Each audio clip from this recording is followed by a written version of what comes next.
Alright, so this week we are talking about the video game crash of the 70s and 80s, Nolan Bushnell, Atari, and all those fun things.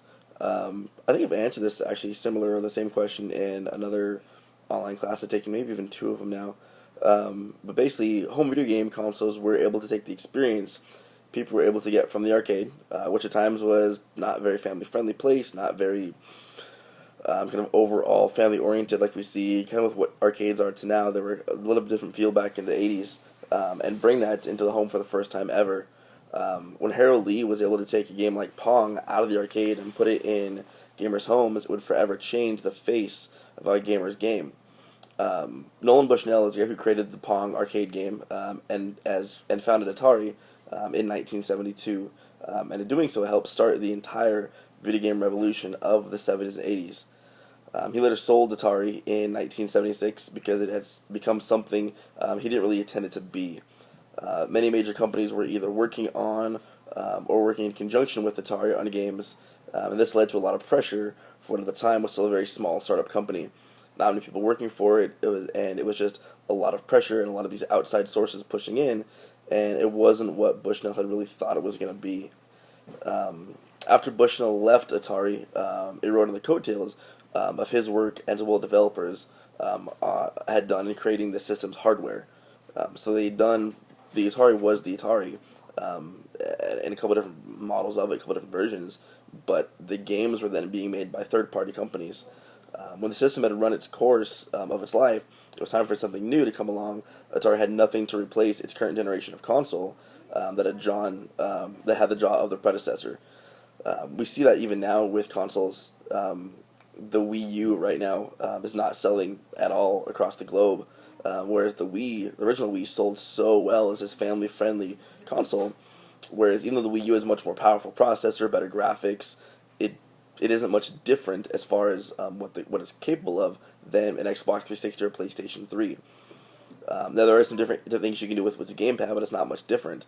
And I think that's the same thing that happened with the Atari. Is it wasn't enough different to warrant a new console, and people weren't buying the games for the other one anymore.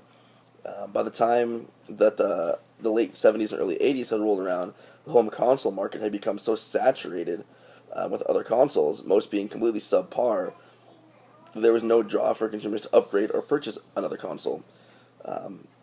New games were hitting the shelves every week, if not every other week, but there wasn't much to set them apart anymore. Which, once again, we see that today. I know when I've worked at Best Buy over the past few years, up until this last year, you have new games that come out every single week, and what's the point of buying most of them? A lot of them are clones of other games. A lot of the open world games are very similar to the God of Wars have been for years now. Shooters, FPSs, are very reminiscent to different Modern Warfares or different Call of Duties, and it's just they're clones of them. And the original might be fantastic, but each week these third-party companies start rolling out new games that are maybe not bad games, but they're not enough different to make it worth for most people spending $60 on a brand new game. And it just doesn't seem very much different now than what we saw back in the 70s and 80s with the Atari games, with all these third-party companies rolling into it. Not that I don't like third-party companies making games; they do make amazing games. To me, a lot of times, even much better games. Which is why I'm really pleased to see with the Xbox Live Marketplace and the PSN, with all these indie games coming out and being like pushed by these major companies, which is great. The cool thing about that is that when Activision lost the lawsuits, when Atari lost their court case in the lawsuit with Activision and Magic, it allowed third parties to develop the games for the systems. The only really cool thing about that was it did drop the price of carts dramatically because they were so saturated and so flooded in the market.